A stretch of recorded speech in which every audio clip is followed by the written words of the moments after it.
Digvijaya Singh is not new to controversy. One of the Congress's most outspoken leaders. In this edition of Frankly Speaking with Arnav Goswami, the Congress General Secretary takes on the BJP for politicizing terror in the wake of the Bodh Gaya blasts. Defends his often controversial tweets and dares Narendra Modi, challenging him to a debate anytime, any place.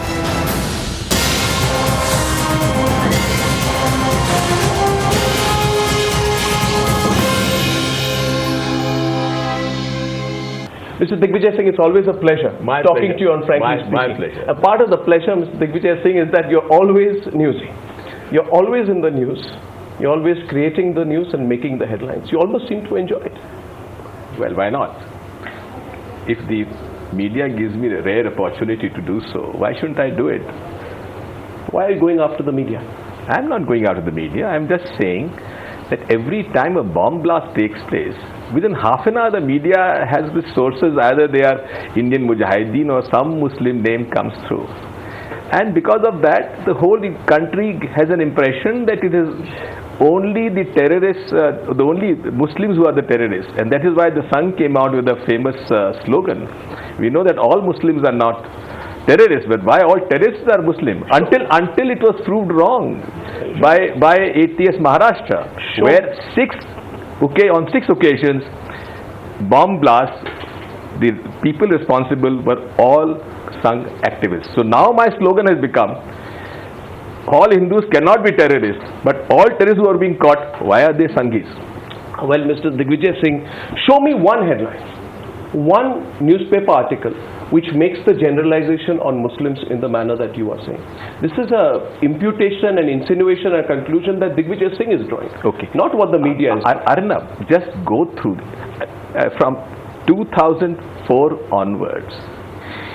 Every time a bomb blast had taken place, you would find this within half an hour.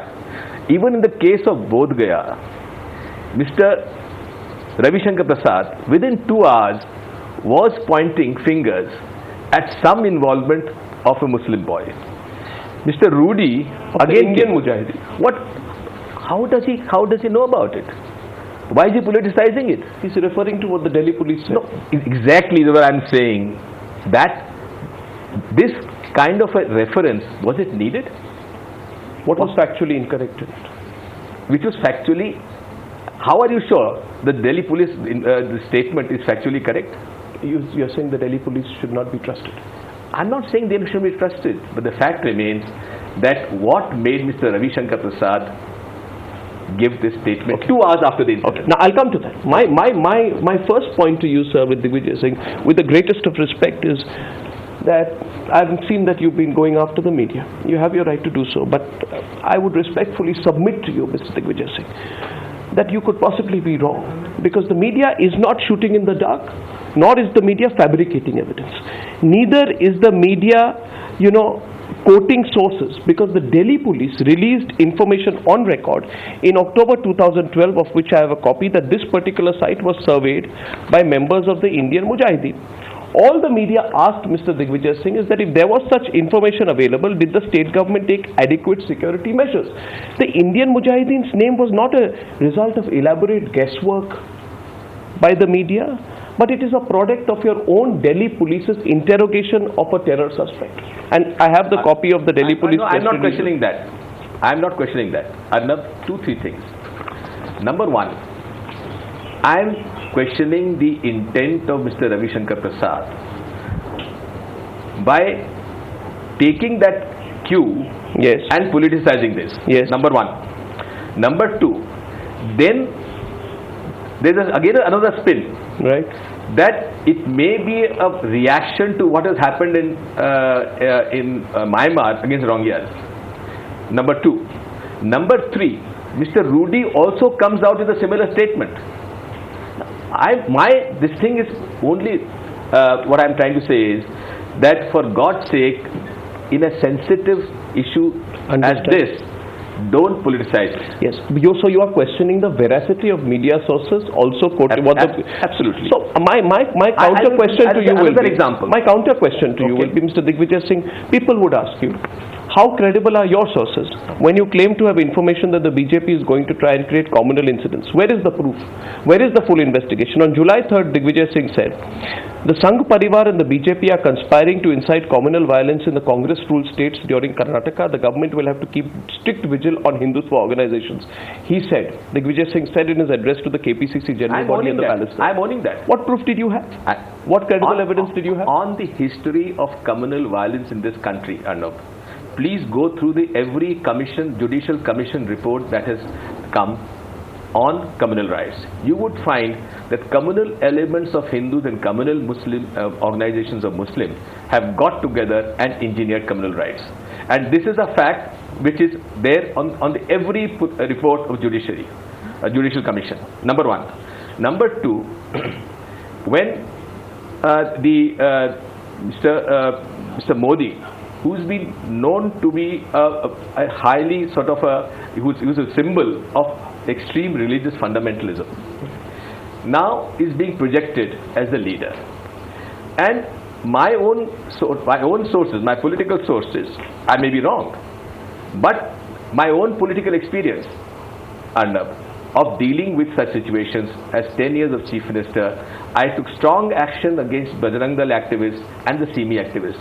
I was the first Chief Minister in the country who took action against Student Islamic Movement of India and requested the government of India for a ban on Bajrang Dal and CME. For 10 years I was Chief Minister, there was not a communal right and no incident. Are you not letting your political past, your past as Chief Minister and possibly your own political prejudice impact the way you are looking at incidents of terror, Mr. Digvijaya Singh? Should that not be a question that you... Arnab, let me tell you another... That you answer now? Let me tell you another thing. There was a bomb blast in Mao in 2002. The Madhya Pradesh police found out there was a bomb blast in the temple. And the Madhya Pradesh police identified 6 Vishwa Hindu Parishad activists, which included Mr. Sunil Joshi, was later murdered by the RSS activists themselves, and Ramji Kalangsara, who's absconding, who is involved in the bomb blast of Malegaon and Modasa. So therefore, I was the first one who had said this, and I still hold on to this. The RSS then filed a defamation suit against me in a court in Gwalior. When I presented the fact, they withdrew the case. But again, my question is, why are you letting your political biases show? My second point to you would be, political bias is against the ideology, not against person. Well, I think you use it selectively as well, because Mr. Digvijaya Singh, it can be argued that you are blaming the media. But you are blaming the BJP. But you haven't asked one question on what the Bihar government was doing with the information that they received that the Mahabodhi shrine was under surveillance. Forget who the attackers were or their affiliation. What explains your silence on the security lapses of the Bihar government? You have not seen my statement also, probably. I have said it's certainly a lapse on the part of Bihar government. Instead of trusting a private security agency, they should have had requested the government of India to post the paramilitary for the CIS of CRPF. That's a very mild response. If it was a BJP-ruled state, you would have been far harsher. No. In your indictment. Just give me an instance. Well, you would have been harsher in your... That's your presumption. Well, the next question to you is, you've questioned the Delhi police. Mr. Digvijaya Singh, in the interview to Times Now, you said, and I quote, is the Delhi police working outside the parameters of the Delhi state? You know that the Delhi police and the Delhi government are two separate. You go on to say, I'm very surprised. Yes. How does the Delhi police come to know? But at the same time, I'm not questioning that. What exactly do you mean? Are you questioning the locus standi of the Delhi police now, Mr. Digvijaya Singh? Are you saying they fabricated this alert? Are you saying they had some reason to do so? Are you saying there are political interests working in the Delhi police, which is why they said this about the Indian Mujahideen module? Probably you've not seen my full statement, Arnab. What I said was, I'm surprised that Delhi police is referring to a case of bomb blast in Pune, which happens in Maharashtra state, and is connecting this to a Bihar state, both Mahabodhi temple. Yes, I saw that. And coming out with that. Yes. So I have questioned that the Delhi police, which is working is responsible for the law and order situation in the Delhi state. Yes. Therefore, they have this information available, Yes. and which they make public instead of feeding the agencies. But Mr. Digvijaya Singh, I don't quite follow that line of argument, because I'm quoting from this press release. The Delhi Police Special Cell have busted another Indian Mujahideen module with its roots in Maharashtra. One line. Second line says, during the interrogation of Syed Zaibuddin, also known as Abu Jundal, it has come to light that terrorist organizations based overseas were planning to strike in major cities and had drawn up elaborate plans in this regard. Would you say that these references to possible plans of Indian Mujahideen operatives who are in the custody of the Delhi police, and during the course of their custodial interrogation, that to put this out, the fact that they are planning strikes outside, or that they have their roots in other states as well, is something that is unconstitutional, illegal, which the Delhi police is doing? No, neither illegal nor unconstitutional. Then what are you questioning them for? I am saying the information should have gone to the central agencies rather than making it public. It was a press release. This is what I am saying. It should have gone to the agencies and the Home Ministry. On a sensitive issue like this, it is always better and more judicious to have this information available with the agencies rather than making it But it's public. not factually incorrect. I have no question to. So I have no evidence to question it. So Ravi Shankar Prasad did not quote something factually. No, but that intent, Mr. Arnab, the intent of the spokesperson of the BJP by linking the two. Mr. Digvijaya At the same Singh, time, Rudy also. Mr. Digvijaya Singh, you question. Then again, I'm questioning the media and the BJP by linking the Myanmar issues. I don't understand why you keep linking the media and the BJP together. Because the media is not a fellow traveler of the BJP, and Mr. Digvijaya Singh, and I think that. Pardon my saying so, Arnab. Sometimes I feel so. Well, I think you're mistaken. Pardon my I may be responding wrong. to you as well. I may be wrong. I think you could be mistaken. I may be wrong. Mr. Digvijaya Singh, you question intent. You've tweeted. Yes. Amit Shah. No, one second. No, go to the next point. No, start from the one. That first start from Mr. Ravi Shankar Prasad's statement, Rudy's statement. Don't see the my tweets out of context. I have referred to Ravi Shankar's statement. No. Yes, I have. We have questioned Rudy's statement. I have. Please see my tweet. No. So we have understood. But now I'm I have questioned the tweets. From my first tweet is, it's very surprising that Mr. Ravi Shankar Prasad makes a statement 2 hours after the incident. Immediately, Mr. Rudy makes a statement. Right. And the media links, and BJP gives the same statement to link the Myanmar incidents with this incident. Okay, then are they not? I question: are they not sort of targeting one religious community? No. One minute. After that, I said the flip side. You are missing out the flip side. This next tweet says the flip side is this. Mr. Digvijaya Singh, I disagree on a fundamental premise of your talking about anyone who refers to the Indian Mujahideen as making a broad sweeping statement against Indian Muslims. I don't think there is any such connect, and I don't think the Indian Mujahideen can be equated with Muslims. In fact, I would argue to the contrary. Arnab, I would argue to the contrary. Things in this country and world over, they work on perceptions. Are you not giving a perception that what Sangh has been saying? So what all terrorists are Muslims? Why all terrorists are Muslims? Can I respond to that counter question with your tweet? Now can I quote your tweet? No, but start from the flip side. You've quoted it? Yes. Now your tweet. Exactly. The controversial tweet of Digvijaya Singh. But by the same time, start from the flip side. The controversial. Right. You please read that also. Now can I please? Yeah, sure. Go ahead. The flip side. Then start with flip side and then read that. You've tweeted. This is what I have. No, but that's not been briefed properly. Amit Shah promises a grand. The flip side of this is. Okay. The flip side. It doesn't make any difference to the content. It does. The flip side to this is Amit Shah promises a grand temple at Ayodhya. Modi addresses Bihar BJP workers and asks them to teach Nitish a lesson. Yes. Next day. And allow me to complete the full statement and my inference which I draw from it. Go ahead. Next day, bomb blast at Mahabodhi temple at Bodh Gaya.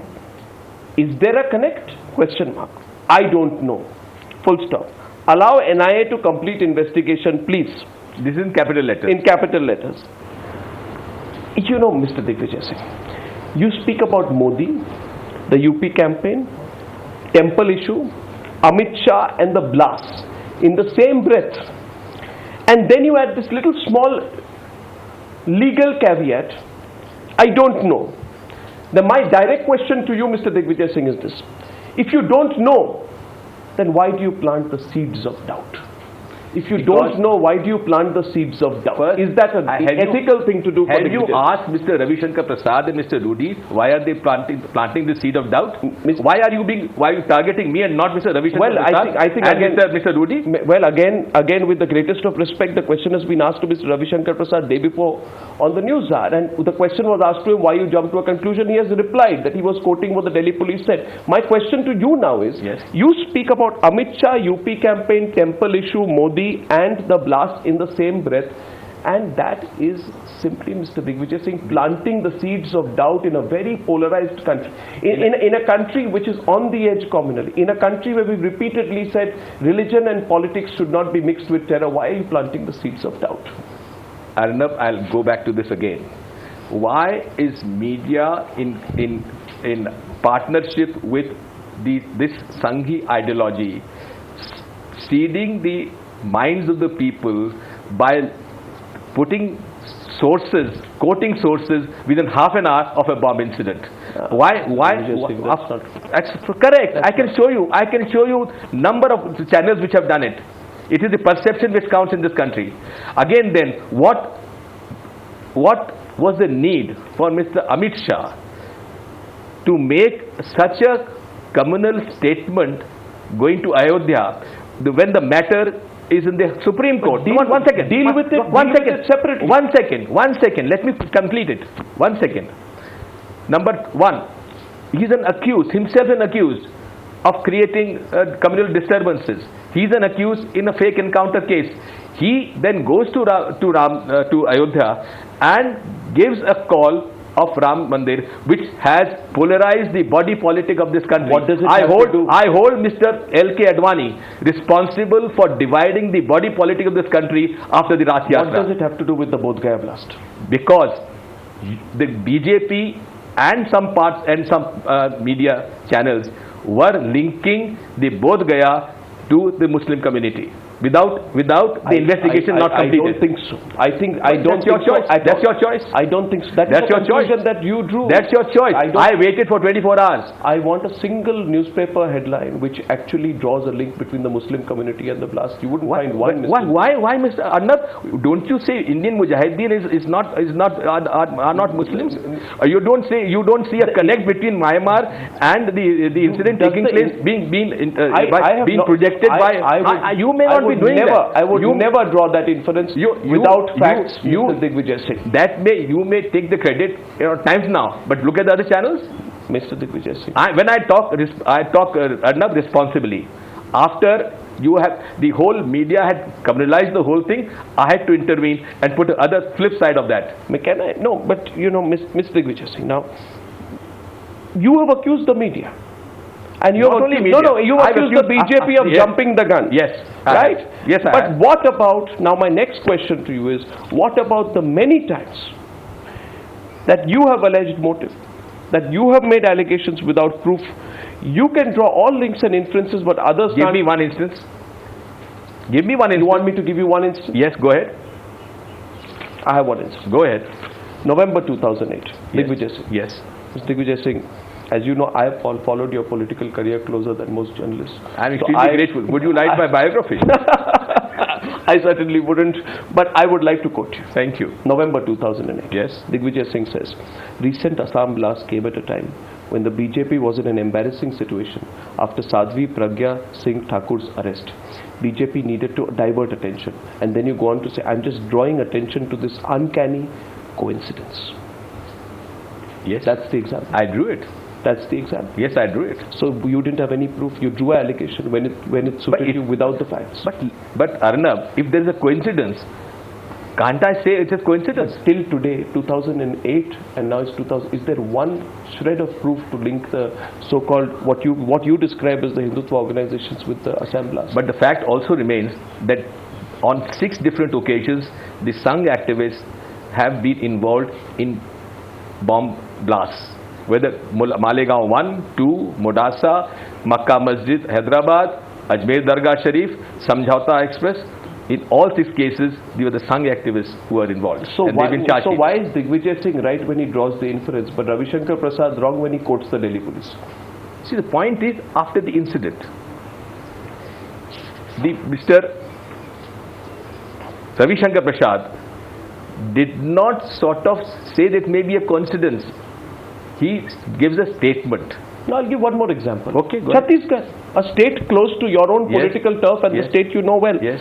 Digvijay Singh on June 6, 2013, when visiting the families of the people who died in the Bastar attack, said, Chhattisgarh BJP government is sheltering Naxals for political advantage. He says if Andhra Pradesh and Maharashtra can control Naxalism, why not Chhattisgarh? The ruling BJP is sheltering Naxals for political advantage. That's a sweeping comment. It is. That's a sweeping comment. Because, Arnab. Again, a comment immediately in the aftermath of the vote. Arnab, please see the results of 2003, 2004, 2009, 2008 Assembly and Parliament elections of Chhattisgarh.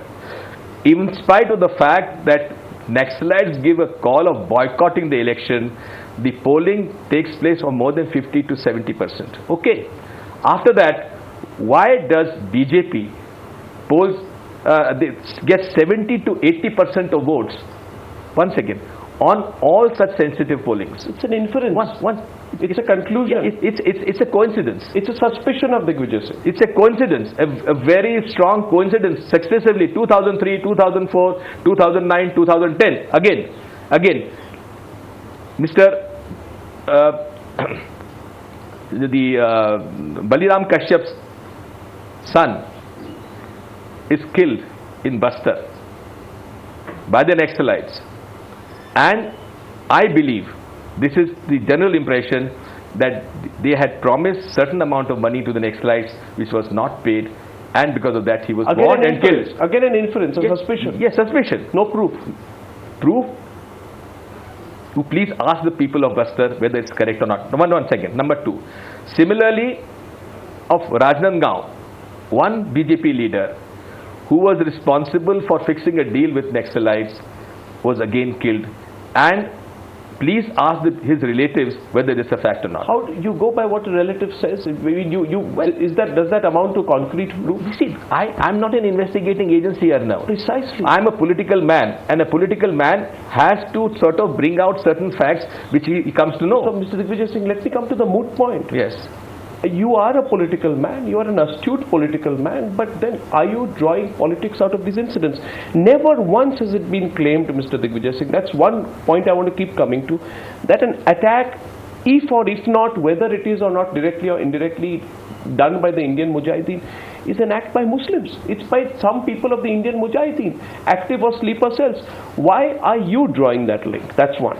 Secondly, are you suggesting, Mr. Digvijay Singh, that suspecting involvement of the Indian Mujahideen, were it to be the case, after certain inputs in any situation, is maligning a community? And by virtue of doing so, wouldn't you be denigrating the community by equating the two? Arnab, there is no link between the Muslim community and the Indian Mujahideen. Arnab, I don't know how you are sort of arguing on this point. The very minute the name of Indian Mujahideen comes in, the perception going throughout the country is that all acts of terror are being committed by the Muslims. Number 1. Number 2, as far as the Chhattisgarh Naxalite incident goes, there was a Vikas Yatra of Mr. Chief Minister. 7,000 policemen were deployed to give him protection. But when our Parivartan Yatra was there were not even 100 policemen at the site of the public meeting. And from that point to where the incident took place, the only place where the ambush could have taken place was that Ghati, and there were no policemen. How do we say that? No, but why are you drawing a political link, Mr. Digvijay? But it's a gross failure on the. Is it not the gross failure on the part of Chhattisgarh government? Failure is fine. There's a gross failure on the part of the Nitish Kumar government. And you suggest it's a conspiracy? What I'm saying is that why this thing has happened. Why are you seeing conspiracies in some cases? Conspiracy may be there in all cases. In a functioning of governance, there are conspiracy theories going on. But my even the point of Indian Mujahideen being projected as the sole sort of executor of all bomb blasts. Is there not a conspiracy? No, firstly, nobody said that, Mr. Digvijaya Singh. Nobody has said that. Why does media, the moment the bomb blast takes place, points fingers at the Muslims? Well, it only quotes the fact. Of course, it doesn't. Media has never pointed fingers at the Muslims, Mr. Digvijaya Singh. I think that's a factually inaccurate comment. Arnab, the moment you do name Indian Mujahideen, does it mean any other section other than Muslims? Show me one prominent Muslim voice or leader who has spoken in favor of the Indian Mujahideen. I'm not saying that. To the contrary, they condemn it. Arnab, see, it is a public perception which goes in this country. And the perception. We have to. And I feel that Arnab, this perception will only be killed if everyone in this country, whether media or politicians or political parties or civil society, have to take upon themselves to fight this religious fundamentalism, whether Hindu or Muslim or Christian or whatever, Sikhs. We have to fight this ideology of religious fundamentalism strongly, bluntly, at every level. Isn't it strange?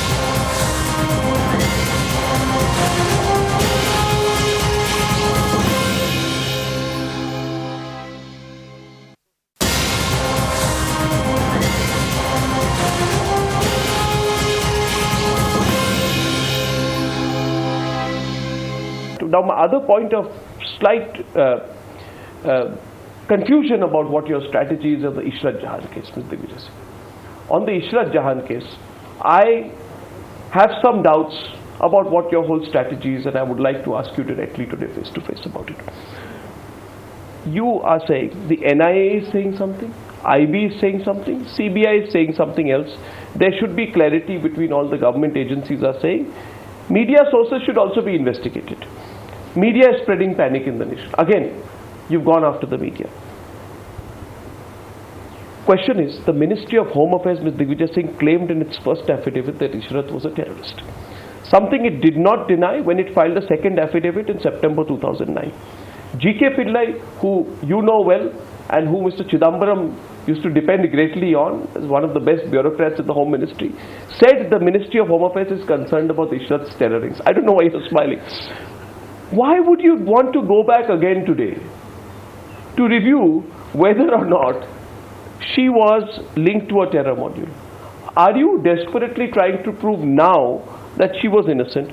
And why have you brought up this question now?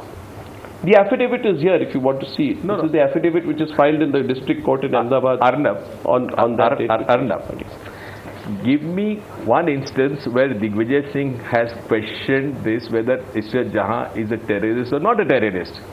Okay. Give me one instance where Digvijaya Singh has questioned that. I thought you went and met the Home Minister. How do you know that what I have discussed with Home Minister? Were you discussing the weather? What? I was maybe discussing Telangana. The issue is, this is what I am saying. You made a comment after coming out from the Home Minister's residence. Listen, you made a comment about Ishrat Jahan. You did. Listen to me. Did I say that Ishrat Jahan is innocent? Mr. Arnab, please be fair to me also. Don't go by perceptions.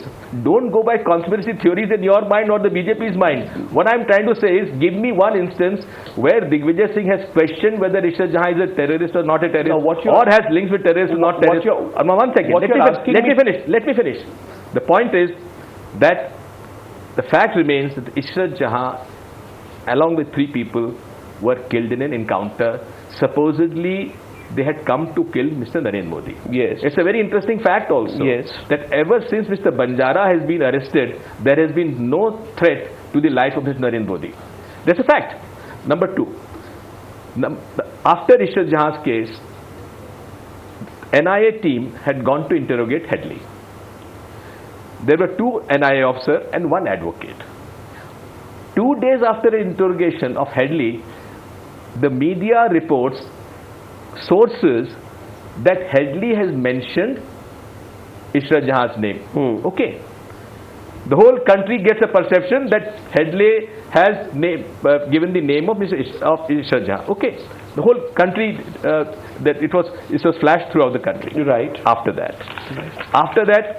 the High Court asked the CBI to investigate the fake encounter. This fake encounter was first investigated by the magistrate, executive magistrate of Ahmedabad under the Gujarat government.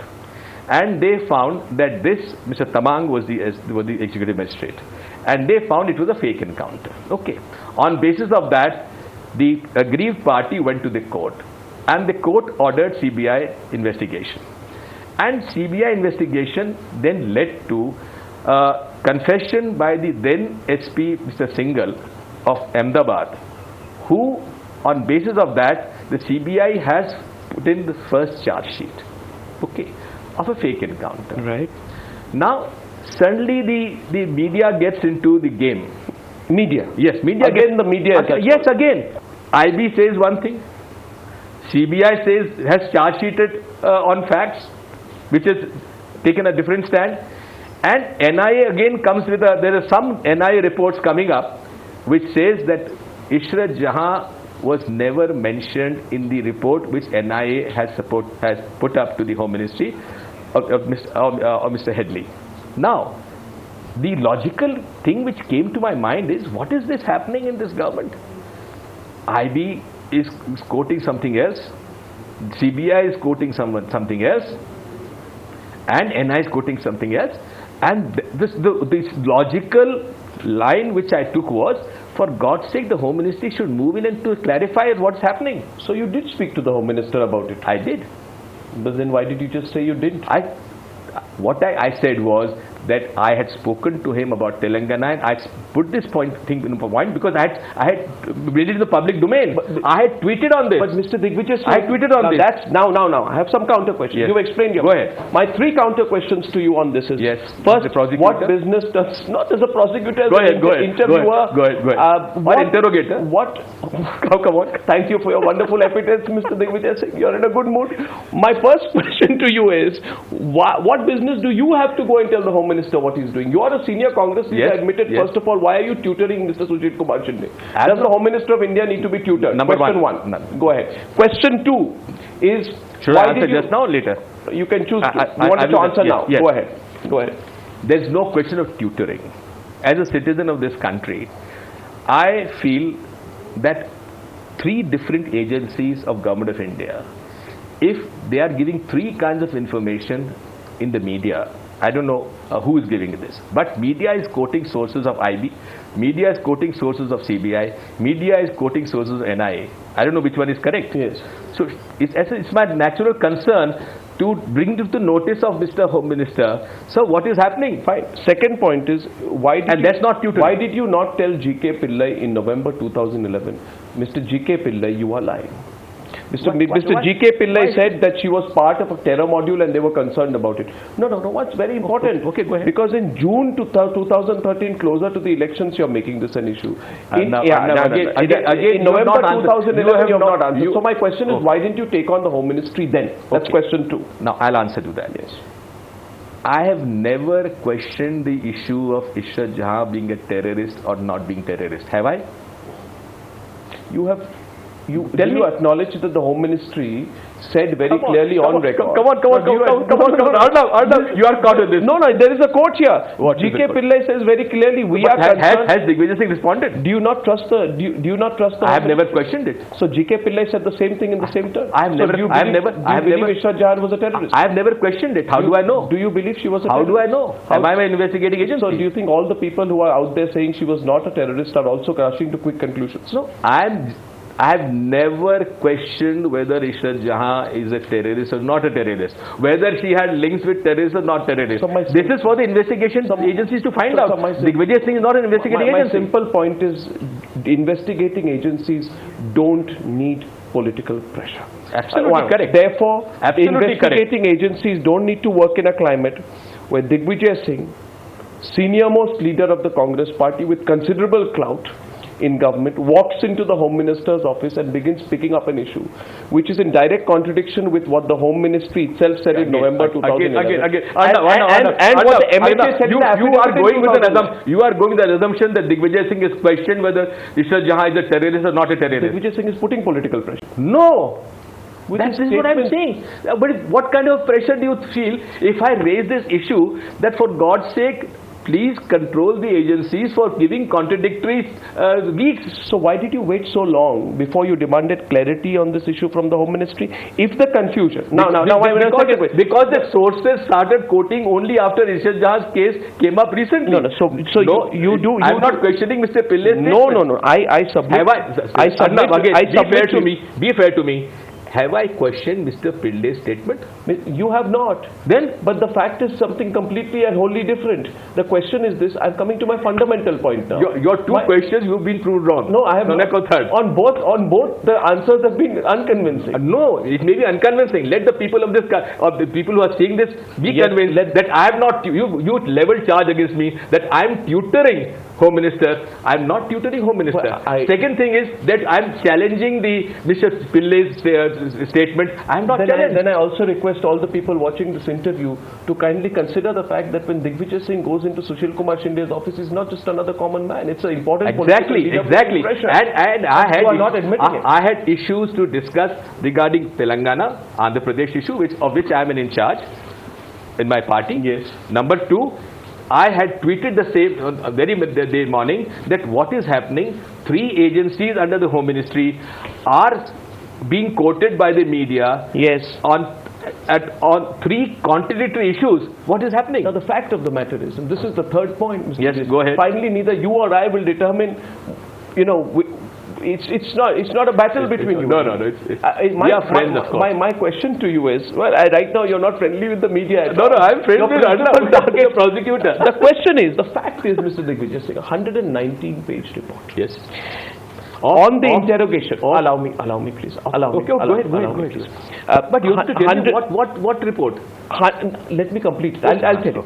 A 119-page National Investigation Agency report on the interrogation with Headley that took place between the June 3rd and June 9th, 2010 was published in May 2011.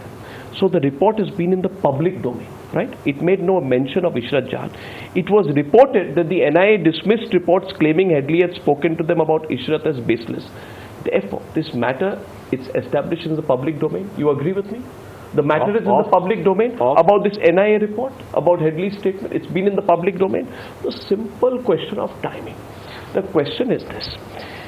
Why did you wait so long before you demanded clarity from the Home Minister? One, and the confusion regarding Headley's comment has been in the public domain. It is established from what I've said for 2.5 years.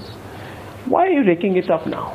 Arnab, unless there is political motive for it. Arnab, you forget, 3 days after the interrogation of Mr. Headley, someone leaked to the press that Headley had mentioned Ishrat Jahan's module. Do you agree with me or not? Did you question it then? One second. Well, let me finish. Number 2. Again, the media report said, IB sources said that she had links with the terrorists. Yes. Okay. And then NIA report was quoted to say that Headley did not mention Ishrat Jahan. Yes. But the fact remains, when such contradictory reports are being put in the media, is it not the responsibility of the Home Ministry to look into it and close this debate? Why don't you don't trust the NIA also now? I trust totally. If you trust the NIA, then I'd like to quote what the NIA said in May 2011. My argument is that I've been hearing exactly what you've said. I follow Digvijaya Singh extremely closely. No, you don't follow me on the Twitter. Well, I follow you everywhere and I read your quotes on the Twitter. The NIA said, Mr. Digvijaya Singh, aversion regarding May 2011, aversion regarding David Coleman Headley making statement on Ishrat Jahan is purely in the nature of hearsay. It does not have evidentiary value. Therefore, when Digvijaya Singh walks into Sushil Kumar Shinde's office, discusses Ishrat Jahan with him among other issues, and comes out and makes a comment on it, he's raking up an issue which has already been settled in May 2011 by the NIA. Let me again come back to you. I did not mention that whether Ishrat Jahan was a terrorist or not a terrorist. I was only saying the Home Ministry, please for God's sake, this counter leaks which is happening in CBI, IB, NIA, that should be taken care of. Isn't it astonishing that the Home Minister after that says we will look into it when the matter has been settled by the NIA? Isn't it strange we have a Home Minister who doesn't know what the NIA says? Shouldn't the Home Minister have said the matter has been settled 2 years back by the NIA? Again, Arnav, why are you not talking about the IB? Why are you not talking about the CBI, which had also leaked? Because the matter has been looked into by the NIA. And Exactly. I thought Exactly. that's the last word. After that, if you say that, if it was the last word, then why media has played it up? The question, the media has been very strongly questioning the nature of the encounter. The media is not speaking here about whether Ishrat was a terrorist or not. To the contrary, the media, including Times Now, has been fundamentally saying the issue is that of a fake encounter. Exactly. The issue is not about whether she was a terrorist or not. I'm very happy. Mr. Digvijaya Singh, who are raising that issue. I'm very happy, Arnab, that you say it's a fake encounter. Well, I said the media is raising the question of the manner in which it was a fake encounter, and of course the circumstances laid out in the report very clearly point out that it was a fake encounter. And Mr. Digvijaya Singh, that is a matter on which the strongest questions have been asked by the media, but you're not answering my question. There are two issues. Which is that you're raising up the issue about David Coleman Headley's comment, which is a settled issue. In 2011, it has been settled by the NIA. I've just quoted the NIA. Arnab, I congratulate you for being convinced on the NIA report, which I'm very happy to note that. I'm quoting it. But should I not believe it? No, I'm very happy. I'm very happy to know that. But unfortunately, there are other channels also who are quoting it. Mr. Dick, who are not quoting it. Bottom line is, media has quoted everything. It is the government which must get its act together. If the IB, central organization, NIA and the CBI are investigating a case and they don't seem to be speaking in one line, I'm very sorry, Mr. Digvijaya Singh, it is the problem of your government, and you've been in power for more than 9 years. To pass it on to the media, I think you will admit, is inappropriate. I would like you to say that. Arnab, you see, it's not only this case. I've got series of instances where, now for example, they in a interview in Banaras, in a sarcasm, I said Osama ji. The media highlighted that. Why did you say Osama ji? In a sarcasm. What I had said was... You regret saying that? Huh? You regret saying that? You see, the point is, when I said I congratulate the US army in eliminating one of the biggest terrorists in the world, I congratulate, listen to me. But I'm very surprised by the Pakistan Military Academy in Abbottabad, which is only 100 meters away, did not know that Osama ji is staying there and did not know about it. I think this is the issue. Exactly, but the whole media, do you regret? Media certainly said Osama ji. Do you regret calling him Osama? Do you regret? I will never have any respect for anyone who is accused in a crime. I'm glad you've settled that issue. The bottom line is this. You are running your politics. So I've come to the core issue today. I'm fighting ideology. Yeah, you say you're fighting ideology, but the fact is you're fighting Modi. The fact is you're fighting Modi. You have made yourself the buffer between Rahul Gandhi and Narendra Modi. And my final question to you is this, because in this room a few months back I asked you that question after I had interviewed Rajnath Singh. Yes. And he had said that the Congress party does not have the guts, himmat nahi hogi unki, this were his words, to put Rahul Gandhi in front. So Mr. Digvijaya Singh, answer this clearly to me. Yes. How long will you be a buffer between Modi and Rahul? And if Modi is projected as the prime ministerial candidate, will Digvijaya Singh be protecting Rahul Gandhi in a fight with Narendra Modi? Will you continue to be a buffer? Why do you need to be a buffer? First of all, Mr. Rahul Gandhi does not need a buffer. He does not need any protection from anyone. He is a leader in his own right, who has got his own mind, who's got his own ideology, and who's got guts to face every eventuality. Number one. Number two, I have always said, in a parliamentary democracy, it is not the fight of the personalities, it is a fight of ideology. You know, it is a fight between programs and policies and the performance of two conflicting ideologies. And we shall do it. Well, the people, voters may accuse the Congress party of ensuring that Rahul Gandhi is running away when Narendra Modi wants a direct one-on-one fight. Well, if Narendra Modi wants to have a fight, why doesn't he have a fight with Digvijaya Singh? Are you the prime ministerial candidate of the Congress party? One second. He has been a 3-time chief minister. I've been a 2-time chief minister. He's been general secretary of the All India BJP. I've been a general secretary. I'm still a general secretary of the All India Congress committee. First, take him on with Why me. doesn't Rahul Gandhi take him on? I'm prepared to have a debate with him. Why doesn't I Rahul challenge him to have a debate Why with me. doesn't Rahul Gandhi ever come out? You asked Rahul Gandhi ji, why do you ask me? But I'm prepared to face Mr. Narendra Modi on any platform that he wants to. Well, I will take this quote and hopefully we'll get a response from Mr. Modi. You'll never get it. Well, let's see, we might get it. Okay, my best wishes and congratulations to you. Thank you very much, Mr. Digvijaya Singh, for joining me on Frankly Speaking. Always a pleasure. Good talking to you. You can send in your suggestions and views on who you would like to see on Frankly Speaking with Arnab Goswami. Write to us at this handle